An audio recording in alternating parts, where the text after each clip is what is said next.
Thank you, Dana. I'm very pleased to be here today. I'd like to thank Mr. Juma for his presentation. He made a great, concise heritage description of the heritage of Arabs in science. But it's difficult to argue that the recent history and the recent Arab world has been shaped by energy. Not only the history, the politics, the economy, but many other things, including, to my surprise, what I read in the biography of Dr. Ghosn, that even the landscape of the Arab world has been shaped by energy.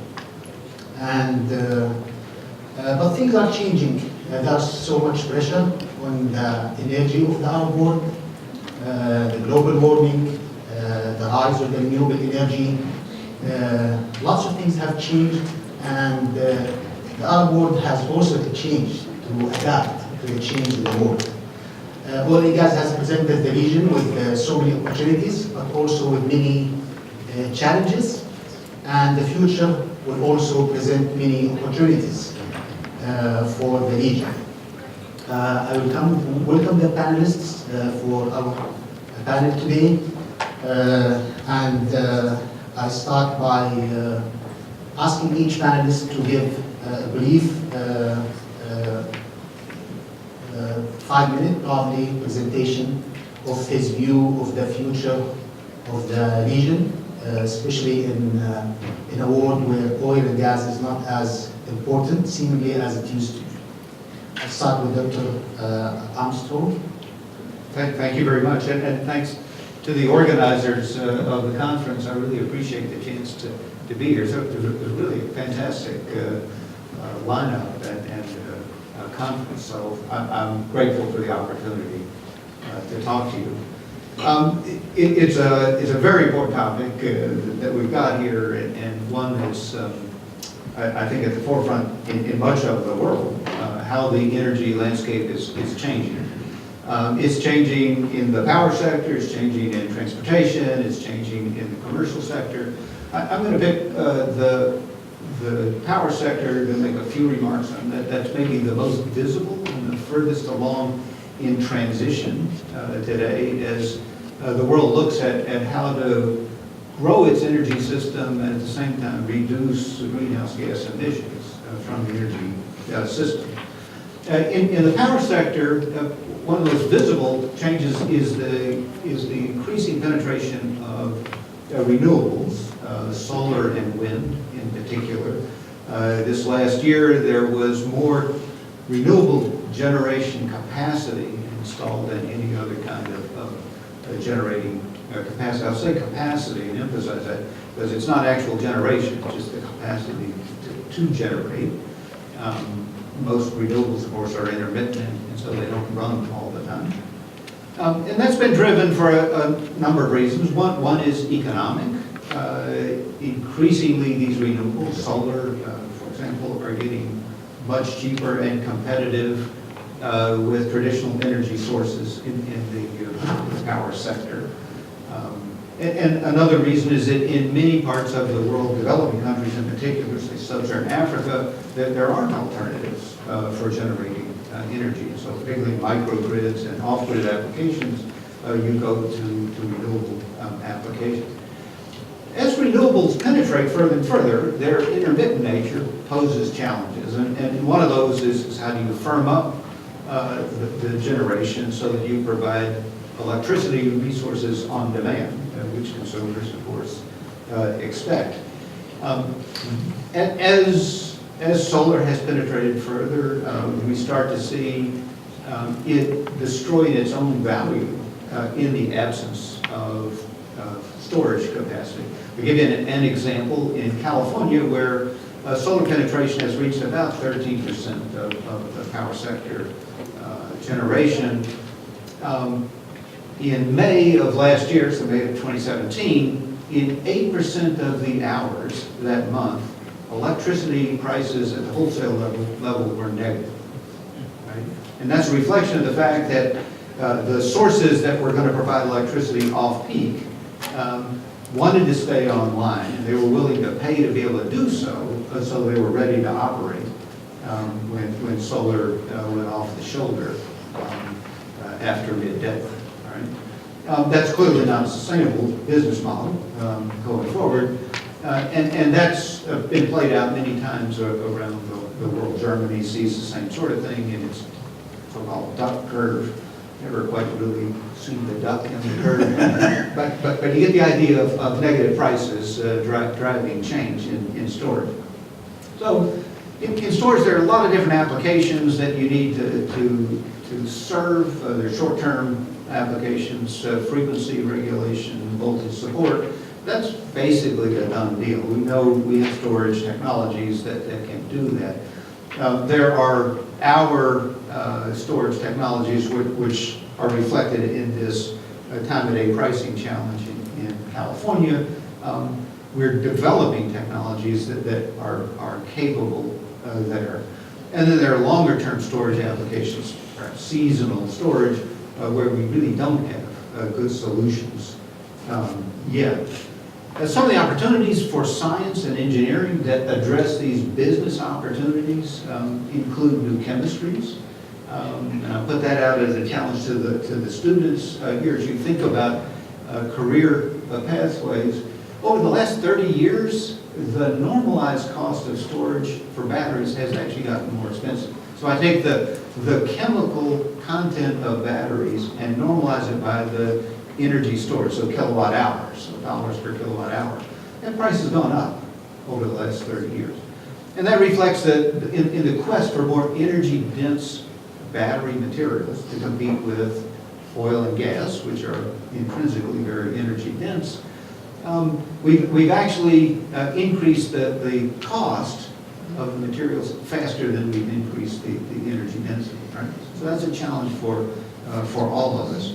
There's thermal storage opportunities, I think, out there. So thinking about different ways to do solar, for example. Concentrated solar power is a technology we don't hear so much about, but there was a PPA that was bid and accepted in Dubai last year by Aqua, a large Saudi solar company, for 7.3 cents a kilowatt hour, 700 megawatt power plant. 7.3 doesn't sound great, maybe, against a PPA of 2.3 cents in Abu Dhabi, but consider that they guarantee dispatch between 4 p.m. and 10 a.m. So it's overnight dispatch of electricity.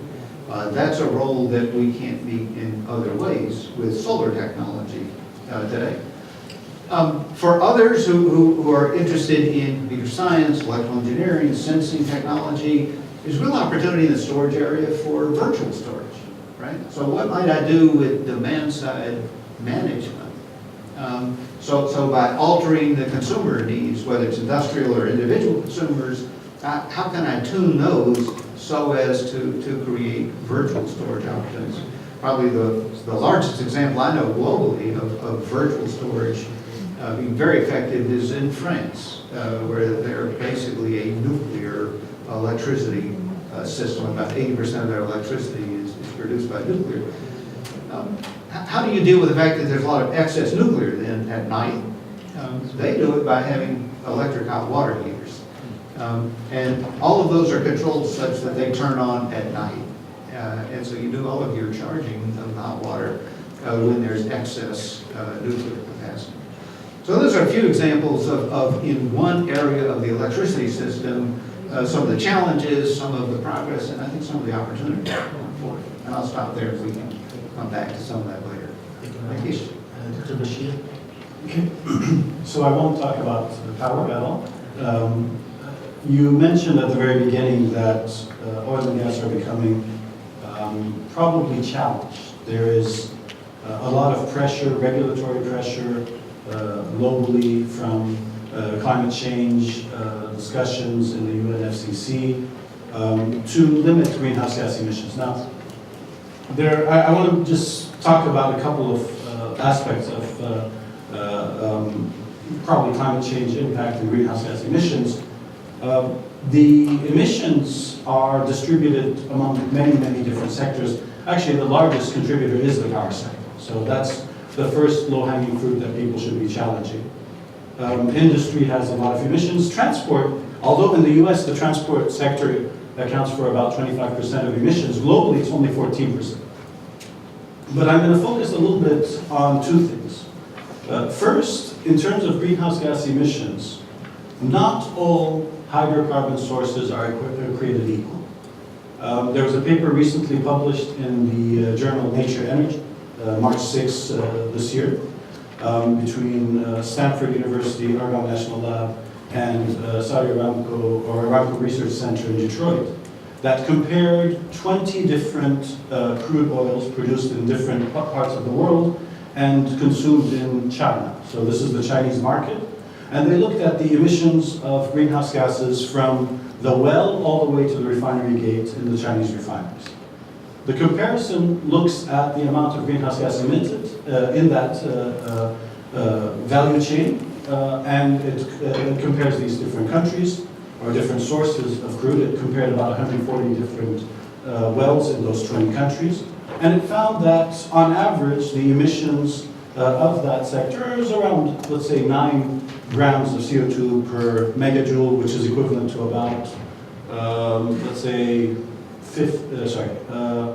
multiply by 6, so I need to do about 53, if I'm getting my math right, 54, sorry, kilograms per barrel.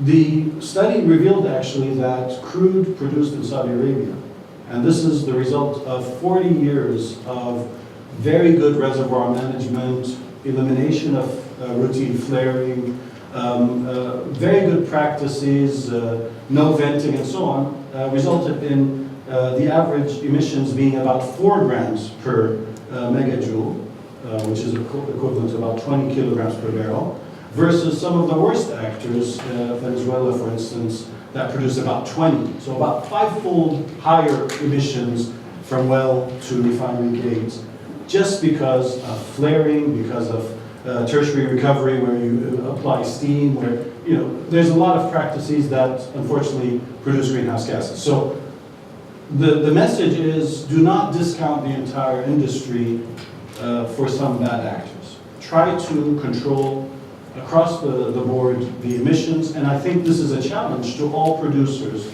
globally to really start looking at their greenhouse gas footprint and implement, first of all, stop flaring. The first thing, do not flare. And this is something that Mr. Juma, back in the 90s, of course, since 1980 we stopped flaring, but we have almost zero routine flaring because of all the policies, and these are not EPA or not a environmental protection agency in Saudi Arabia dictating. This is sort of motivated, self-regulated behavior. So that's the first message, is that climate change and the use of hydrocarbons or fossil energy are not mutually exclusive. So, or protection or prevention of climate change or reduction of greenhouse gas emissions can coexist with the use of one of the best energy storage media in the world, which is hydrocarbons. You can do it responsibly, and you can do it in a way that really allows economic growth and development globally. There are still 2 billion people that don't have access to good energy.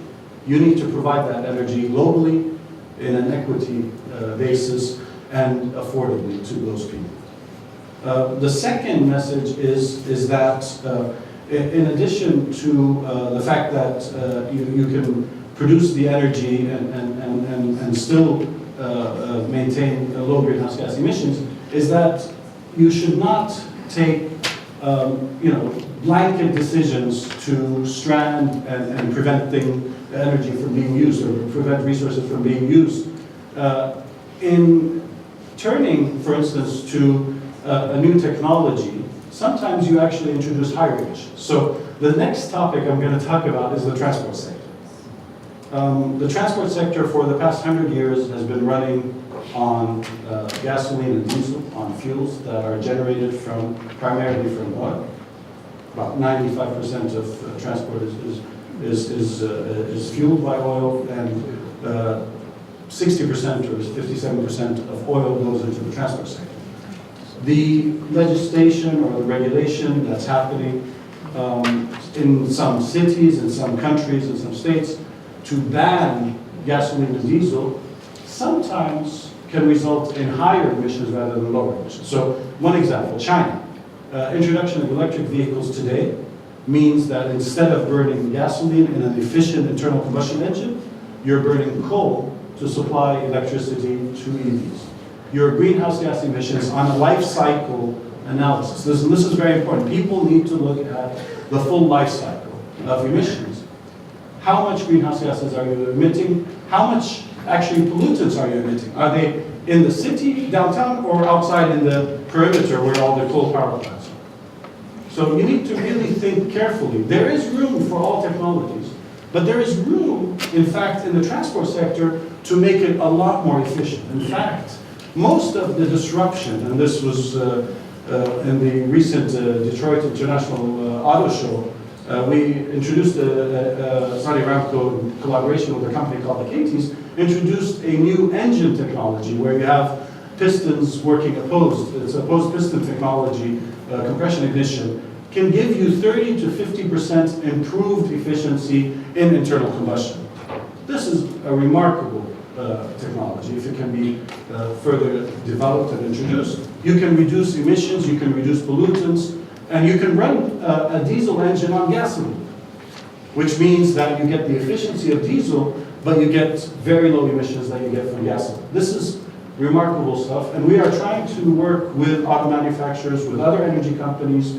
We're members, Saudi Aramco's members, of a initiative which includes 9 other oil and gas companies called the Oil and Gas Climate Initiative. The sole focus of this initiative, which has committed $1 billion in investment fund, in addition to all the other investment from the partner companies, to capture carbon and store it, to improve the amount of greenhouse gas emissions from the gas value chain, to improve transport efficiency, and to improve industrial efficiency. And we have already made investments. We've made investments in this company I mentioned, Giddings. We've made investments into a company that produces cement using 70% less, using CO2 for curing, which reduces CO2 emissions by 70% and water use by 80%. And we're also looking at capturing carbon from gas power plants and injecting that. And we're doing a project, in fact, in the UK on this. So with that, I think, do not rule out oil and gas as a major energy source for decades to come, because it will enable reduction, not increase of greenhouse gas emissions. Thank you. Duane, remarks? Great, thank you. First, I want to thank the organizers and actually congratulate all the students on putting together a really interesting conference here. I'm delighted to be joining. I'm not an energy expert. I'm a professor of electrical engineering and computer science here at MIT. My research focuses not so much on energy. My own expertise really is in manufacturing research, especially in semiconductors and photonics and microsystems. So why am I here?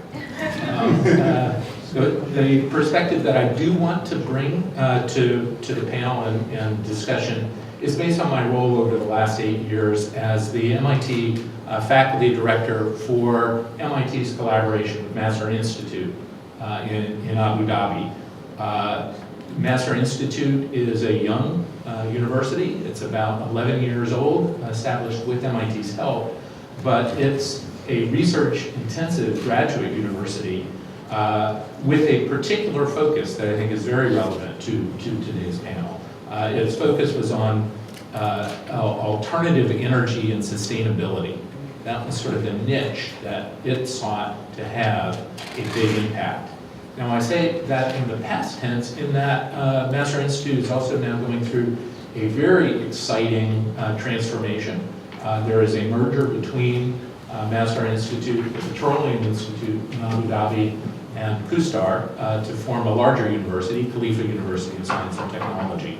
Again, very science, technology intensive. They're trying to get the critical mass needed And I view that also as an exciting transformation from and indicative of the energy and sustainability focus is now connecting into all other areas of science and technology.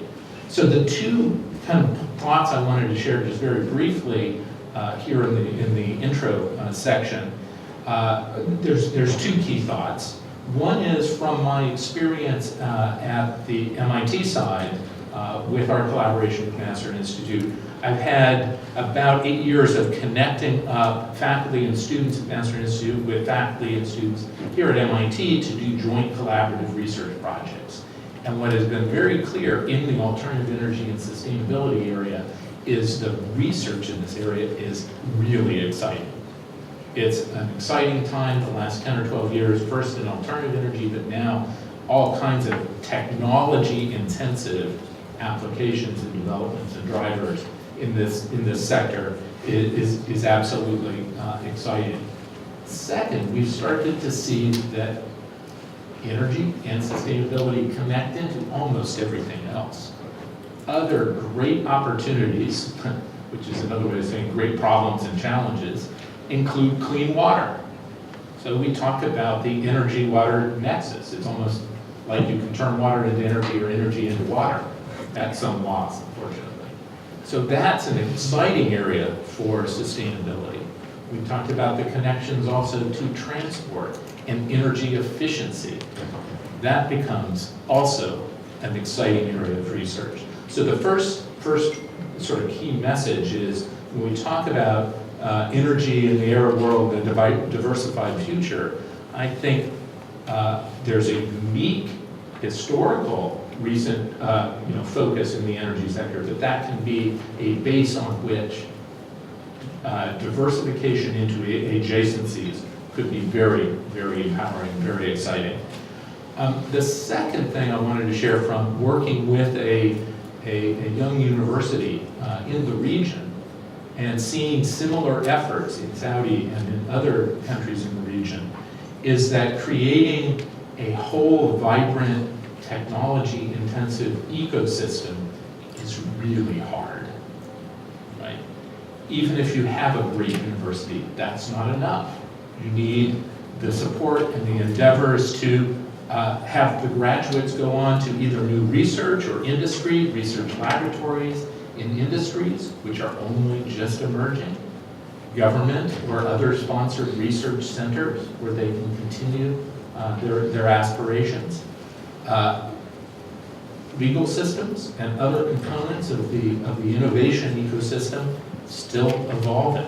So I think it's going to require, to achieve a diversified future and leverage those adjacencies that we talked about with energy, is going to require a great deal of leadership and persistent leadership over years and decades.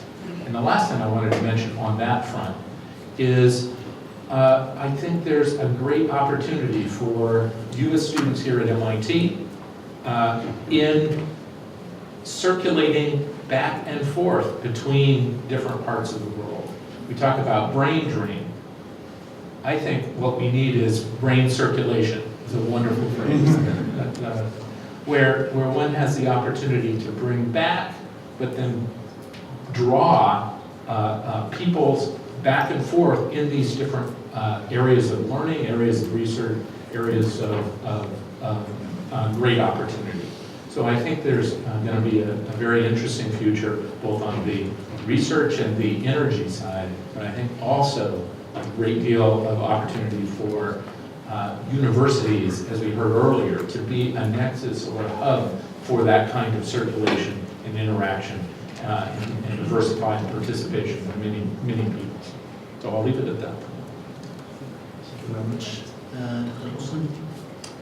Sabah al-Khair, good morning everyone. It's a great pleasure to be here this morning, not least because of the beautiful work that the student organizers, the women and men, the young women and men of MIT have put together in making this event possible. So hoping to celebrate next iterations with you as well. I come to join you from the Department of Architecture in the School of Architecture and Planning. And it represents part of the effort that the Institute has towards grounding the question of technology in broader societal and spatial attributes. It started with the history of science and technology as a way to always situate current technological practices in a longer history, but it also, from within my perspective now, has a clear component of asking people to think of the material dimensions and the spatial presence of these technologies, whatever we call them, whether we call them conventional or renewable, that these technologies will have to be deployed in space somewhere.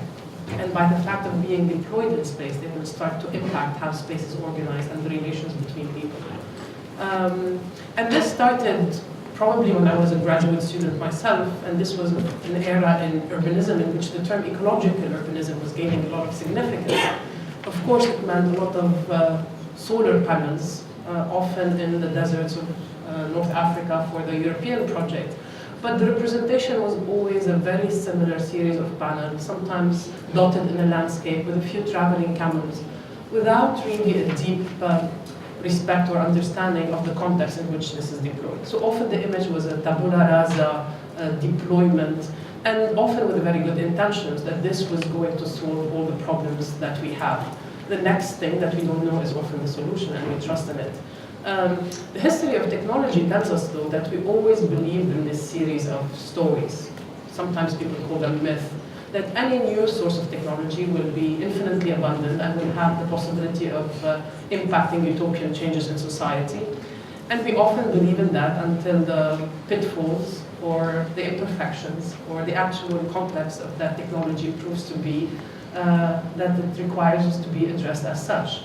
Except that we often just skim on it and just move again to the next best thing. So what happens is that we accumulate layers and layers, think of an archaeologist's work, of technological remnants on the ground, without often addressing what their implications are. In the most contemporary context, we call them post-industrial landscapes. Detroit is, again, a great example of how we once believed that a factory could actually be shaping urbanism, and then we moved on. So for me to kind of assert that technology always produces space and that this question is important was the motivator of the work that I currently operate. And I edited a volume called Landscapes of Energy to actually assert that these technological systems produce landscape. Now this is of course grounded in my work, and notably a piece of research that I did on the Trans-Arabian pipeline, which would be familiar for some of you in the audience.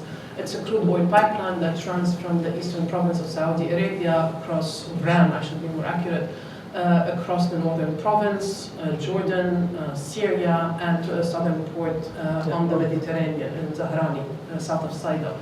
Now this piece of infrastructure operated between roughly 1950 and the early 80s as a transnational crude oil, and its future has changed since. And I'll tell you a bit of maybe an anecdotal story. And you see me here on a recent field trip, only last year actually, after 10 years of researching this infrastructure up to the northern province. But this started because of an interest to expand the conversation in urbanism, but also to other disciplines, to beyond the city, because we all rely on energy in so many ways. We appreciate the urban context it produces, yet our examination rarely looks at what happens beyond the city's administrative boundary. That this energy is produced, extracted somewhere, carried through miles and miles until it gets to our gas stations or power plant. So for me, to be able to imagine the Earth inclusively, not very selectively, is an important question to ask when we're asking the question of the environment. There's also a regional interest because of the correspondence of the modern history of urbanization in the Arab world and the establishment of many cities with the rise of oil as a main economic driver. So the question is, how is it not just an economic history, but also an urban history? So the area nearby where that pipeline starts is Dammam Metro, which brings together Dammam, Dhahran, and Khubar. And the question is, how do you move from a model in which early settlements in the region, and the early modern settlement, were established as oil camps, to actually think of a diversified city? And the example of cultural institutions is one as such. But if you start to imagine what the municipality and the major company, the roles that they can play in thinking the current setup, in which that has developed not necessarily with a master plan, but also the important questions of what happens to these regions of the world once oil is no longer the primary economic driver. How do we think of the future of Dammam, Houston, and other parts of the world in relation to the question of energy? So the tap line is quite iconic as a precedent because it's no longer operating. It's been out of operation fully for at least a couple of decades. And yet you see its impact that it's had. It was initially important because it brought water and earlier form of settlements to the province. It also brought schools, hospitals, early housing settlements. So what looks like a just piece of crude oil pipe in the landscape is actually dotted with a few settlements that continue to exist, some with different economies now in the northern province. The company still owns a corridor around the pipeline, so hypothetically it maintains its area. But it's a kind of question that we haven't asked ourselves much. What do we do with a piece of decommissioned infrastructure? Given if we still ask ourselves in a diversified future, some of these infrastructures will also have a similar future. And it's an important question. Some of these areas have actually grown and no longer respect the rights of way. Others are still working to figure out how do you substitute the existing school with a new school setup. So it's a series of social and spatial questions that impact the lives of people on the ground, as well as impacts larger decision making. So I always want to bring that anchor that the question of technology and energy is actually a very spatial question and deserves to be looked at as such. Thank you. Dr. Armstrong, you talked about storage technologies. And when we talk about storage technologies, usually we talk about it in an international context. Now, the Arab world is a unique part of the world. It's very hot, there's a lot of sun, and most of the domestic power consumption goes into air conditioning.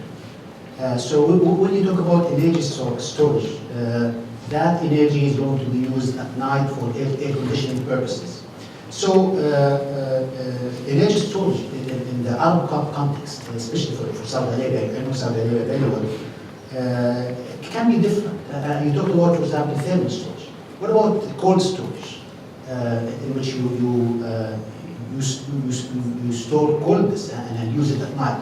And in this case, you can have the very high efficiency. You don't have to convert back and forth between heat and power. What do you have to say about this? Sure. So that I think falls on the side of demand side management, right? So there are different ideas today in using customizable air conditioning to do virtual storage, right? So overcooling at some times a day and providing some thermal inertia for large load demand times of day. That's with air conditioning. There are other ways that you might think of doing virtual storage coupled with the water energy nexus that Duane referred to. So desalination is energy intensive. There are groups who look at desalinating extra water when you have oversupplied solar, say, in midday as a way to do load leveling. So you use the desalinated water basically as a virtual battery for storage to take away demand from other times of day. There are other ways where you could hybridize technologies like concentrated solar power, where you have a thermal technology. After you produce power, there's waste heat. It turns out the waste heat is actually sufficiently hot to do thermal desalination. So there are opportunities there for leveraging wasted energy for desalination. So it's an interesting area, and I think one where in the Arab world, focusing on the environment that's there and how you can tailor storage solutions is a big opportunity, one that I think we will take advantage of. Thank you very much. Dr. Bashir, carbon dioxide and oil is usually looked at as the main culprit in global warming, which is not fair, as you said. The main culprit is the power sector, and that is powered by coal mostly and gas to some extent. So, and not many people come in the defense of oil the way you did. And I know that Saudi Aramco has done a great job in doing this, in protecting the market of oil and in carbon capture, which I personally believe that is the only way to meet the 2100 target of 2 degrees global warming top of the Paris Agreement. What do other countries and other oil companies do to help you in achieving your objective. Do you have collaborators from the industry? Thank you. First of all, I'd like to highlight just one thing that's very important about the institute that we're in today. 2 years ago, there was tremendous pressure prior to COP21, the Paris Conference of Parties for Climate Change. There was really a probably global pressure to disinvest from fossil energy. Some universities, I won't mention Stanford or others, decided to disinvest. But when it came to MIT, President Raphael Reif, Vice President Maria Zuber, Provost Marty Schmidt, of course, with a lot of support and guidance from MIT Energy Initiative, they created I would say, a task force that included experts, included advisors, and included the individuals that were calling for the disinvestment from fossil energy. And they spent about 6 months, I hope I'm getting this all right, to review what are the pros and cons of removing your investment, the endowment of MIT, from the oil and gas industry or from the fossil energy. And the outcome was actually presented to, I was attending the MIT Energy Initiative External Advisory Board meeting, and it was announced that day during our meeting to the public that rather than disinvest, the university will collaborate with the industry in order to find solutions, technology-based solutions and activities that will allow the world to produce energy for the economic growth of the globe, but also to reduce emissions. And this was a very bold move and very, I would say, unique position that MIT took. And as a result, you were asking, what are the collaborators? We have, within the MIT Energy Initiative, several energy companies that are also focusing on carbon capture, utilization, and storage, focusing on low energy production and renewables and storage. We're also looking at new materials that enable better, more efficient processes. And then we're also, I mean, as a collection, in fact, E&I just recently invested in a fusion research center and a fusion research company. So we, as an entire industry, are looking at ways to reduce the greenhouse gas footprint of our industry and to reduce emissions in the world. I mentioned the Oil and Gas Climate Initiative. This was announced about 3 years ago in the UN. Has really taken a lot of, I would say, bold moves, investment, and a lot of, I would say, dialogue. In fact, last year in London, the CEOs of the 10 companies, OGCI companies, were in a panel with the key stakeholders, with the Environmental Defense Fund, with various governments and so on, to discuss what is the best way forward and how can we collectively cooperate and partner to reduce emissions. I just wanted to highlight another area that I would say Aramco and other companies are starting to look at, which is converting hydrocarbons directly into materials. So we're working heavily on a crude to chemicals technology. This bypasses the refinery, which is a very heavy, energy intensive process, to take a hydrocarbon molecule and produce chemical feedstock that ultimately will result in producing more novel materials. The growth in materials is quite high. How can you do that in a more sustainable, more low greenhouse gas emitting method? And this is an area, of course, a lot of companies as well are looking at and taking keen interest in. Thank you very much. Can I just echo the comment about engagement? That this we're not as fast as 6 months, Xenos. It's about a year, yeah. No.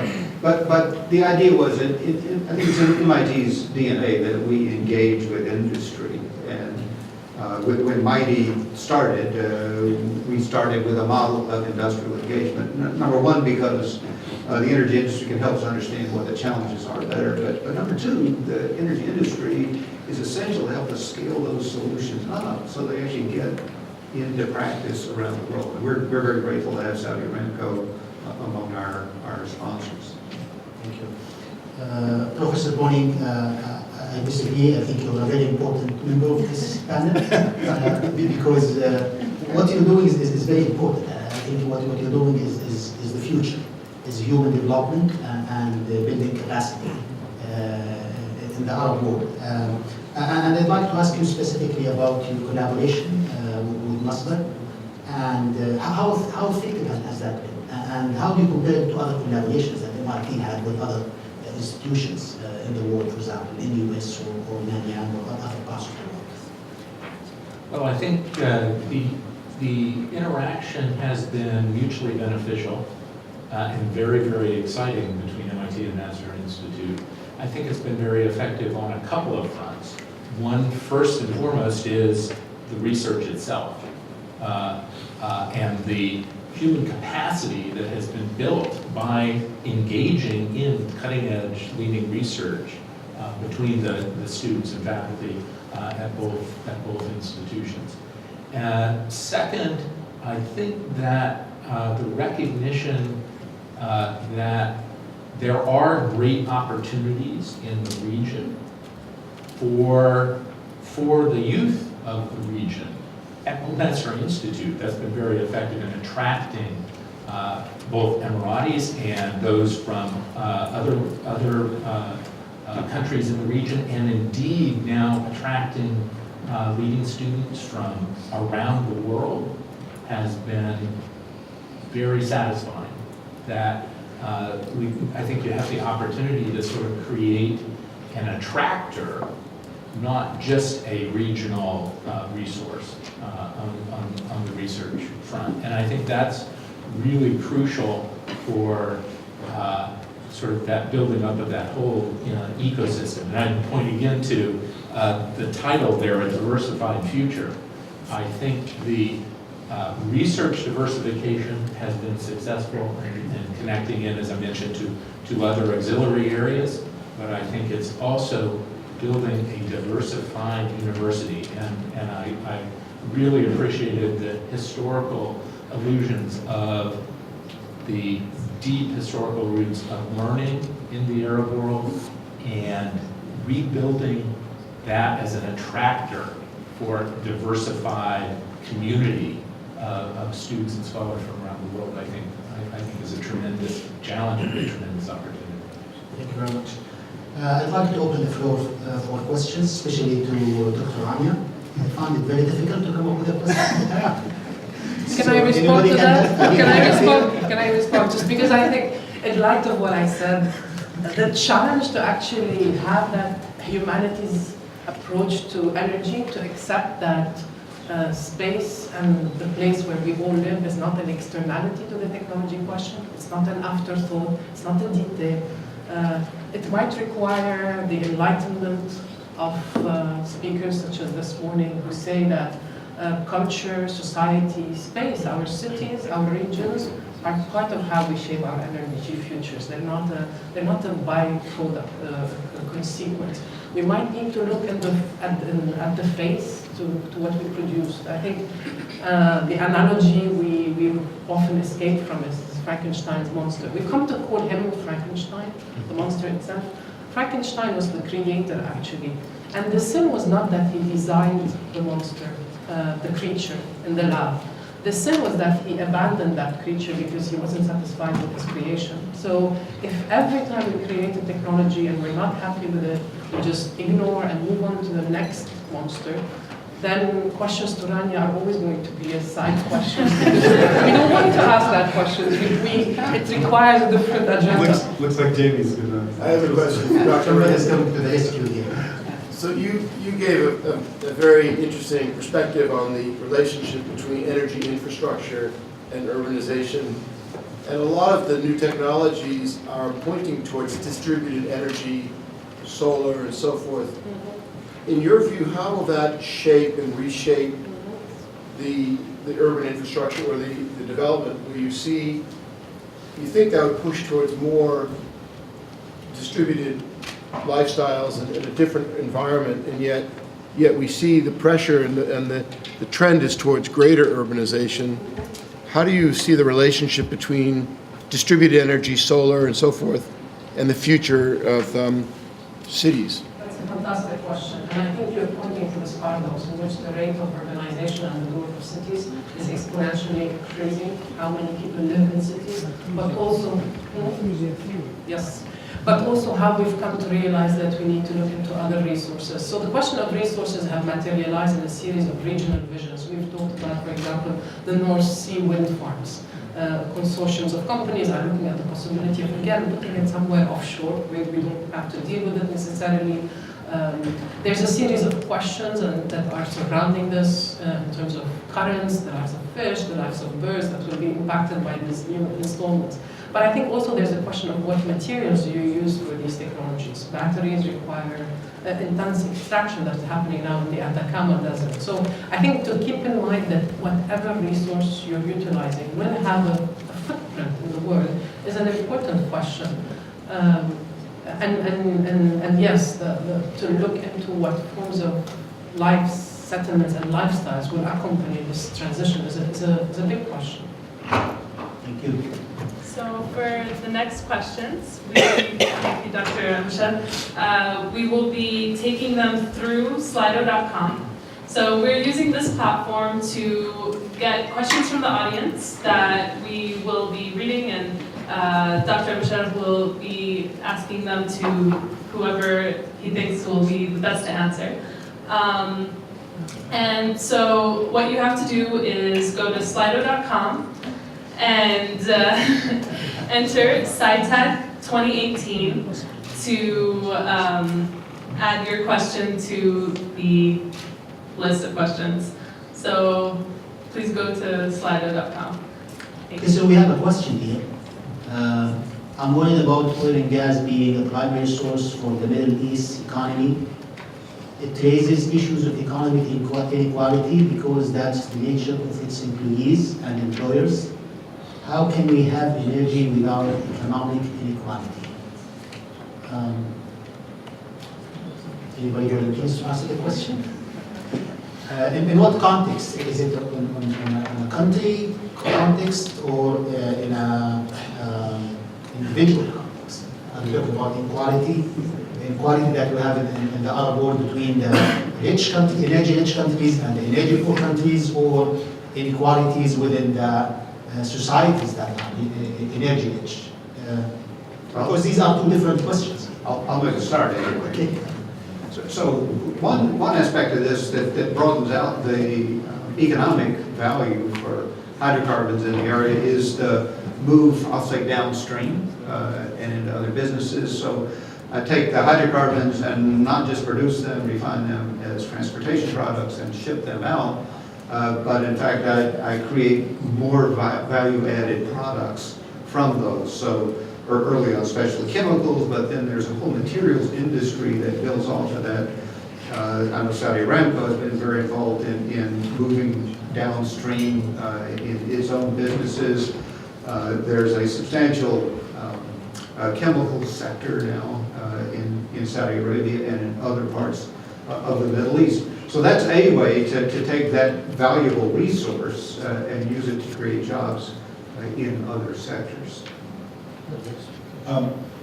I think the idea that oil and gas are the only sources of income in the Middle East, I think, is a bit dismissive of what's really happening on the ground today. There's a lot of growth in, and part of Vision 2030, in fact, that was announced by His Royal Highness Prince Mohammed bin Salman and His Majesty the King, is to diversify the economy away from specifically using oil and gas revenues to fuel the government spending and the economy. What we're seeing, and I think a good example will be shown in today's meeting, is that there's no shortage of talent, of capabilities, and of people who can really create economic output, not relying on oil and gas, not relying on energy, but relying on human energy, human capital, as Mr. Jumar described. I think in the Middle East, or in the Arab world in general, we have a very high, I would say, percentage of very astute, capable, smart, and business smart people that, if given the chance, can really do a lot. And the oil and gas is an enabler for that. So, you know, you have a sound foundation, a solid foundation, let's say an input into the future outputs, but it shouldn't be the only source. There should be a lot of activity, and there should be a lot of support. And in fact, the emphasis today, at least in many countries, I was in Dubai and Sharjah and Abu Dhabi, as well as several countries in the region, Jordan. How do you promote and give at least the catalyst to small to medium enterprises to develop their novel ideas and technologies into really strong economic output? And I think there's a lot of work going on improving the systems in place, improving the inputs that exist, improving education, and improving, of course, the ability to, you know, as in any entrepreneurial system has, to be able to fail and recoup and restart. So companies that, you know, bankruptcy laws and so on are being actually studied and implemented. And the goal by many nations is to grow in the innovation index, to become leaders rather than followers. And we hope that this will, of course, create a lot less inequality, a lot more people will be participating, a lot more jobs will be created, and a lot more people will have the opportunity to you know, rise and grow into the middle class and beyond. In 60 seconds, I wanted to point the students especially, but also the audience, to something that I think is really relevant to exactly these points. I think energy diversification is happening, and that's part of the answer to the inequality concerns. That grows and goes into economic diversification. And the reference that I wanted to point people to is a fascinating paper that I was just reading yesterday. It just appeared last week in Nature Communications. The reason I was reading it is it was co-authored by a visiting professor from Masdar Institute, Mina Al-Shamsi, who is here working with Professor Cesar Hidalgo in the media lab. And the paper is Optimal Diversification Strategies in the Networks of Related Products and Related Research Areas, using network science sort of theories to try to identify what are the adjacencies and in what order to go after them. So it's kind of a fascinating kind of technology spinning back on itself on how to go about achieving those kinds of diversified strategies that we're talking about. Rania? I think I'm fine with this. Do you have time if we're out of time? Yes. Okay. I must apologize that when I come to listen to great men and women, I don't like to do this or this or this on the side. I want to do this and handshake. Couple of comments. I think I really agree that this oil and gas is being targeted because it's so visible, but it's really an enabler. If you look at stories like Royal Jordanian Airlines and Emirates, you know, services, financial services, trade, these are other revenue sources that, you know, that whole area. I wanted to make a comment very much for Rania here. As a proud son of MIT, if you do an undergraduate degree here, you're required to take at least 20% courses in humanities. There is no other institution of technology in the world that forces you to do that. And I wanted to say to you that, maybe you could be the catalyst for taking that to the graduate and postgraduate levels. That's why they hired me. Because we, when we become graduates, we think we know it, and as Mr. Juma very rightly said, we think we are heroes, and we are taught that way here, but humility and science and arts come together there. I have one other very revolutionary thought, and I've written to our president about it. Our logo is mens et manus, mind and hand. What about the heart? We may need to change that, even if it is all these 150 years that give me this tie as an alum, but I think we need to start thinking this way, because that is what brings people together. All the talk in the business world about emotional intelligence is all that, and people from MIT unfortunately don't do very well, and that bad B school, people out there down the river, they do well, but we always tell them we are the A school. Thank you. Thank you very much. Thank you, our analysts here. And I think our presence here and the kind of audience that we have here is the promise that we will have a great future in the Arab world. Thank you very much.